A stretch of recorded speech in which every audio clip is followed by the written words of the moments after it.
Le spectacle est quasi unique au monde, un troupeau de gnous migrant du parc du Serengeti en Tanzanie vers les terres verdoyantes du Masai Mara au Kenya.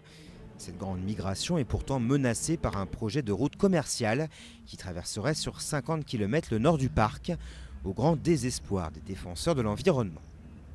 Il y a au moins 300 scientifiques qui nous disent qu'il est très vraisemblable, voire certain, que cela va déboucher sur la fin d'un écosystème d'exception. Comment peut-on être borné au point de risquer de perdre tout cela? Vraiment, je ne comprends pas. Sans le grand domaine du Serengeti Mara, le monde serait infiniment plus pauvre. Mais la Serengeti Highway est une promesse de campagne faite il y a 5 ans par le président Jakaya Kikwete, bien parti pour être réélu. Son grand argument, c'est qu'il faut désenclaver les 2 régions isolées de chaque côté du parc. 2 régions sous-développées où les habitants Maasai vivent dans une pauvreté aussi aride que les vastes plaines avoisinantes. Ils ont besoin d'avoir accès au marché, ils ont besoin de la route pour aller ailleurs.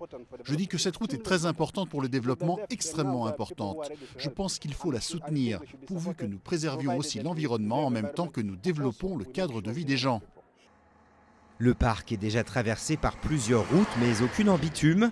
Les adversaires de la Serengeti Highway redoutent que camions et bus détruisent sur leur passage à la fois la faune et la flore, et que cette autoroute encourage le braconnage.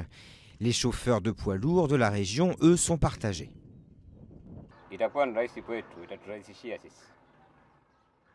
Si la route passait par le Serengeti, bien sûr, cela rendrait les choses plus faciles.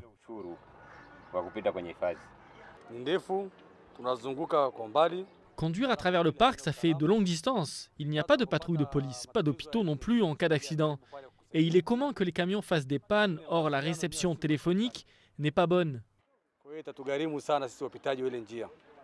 Les travaux doivent commencer dès l'an prochain, mais tout n'est pas encore joué. Certains très bons connaisseurs de la région ont en effet proposé un autre itinéraire pour contourner le parc par le sud et en faire profiter ainsi encore plus de riverains.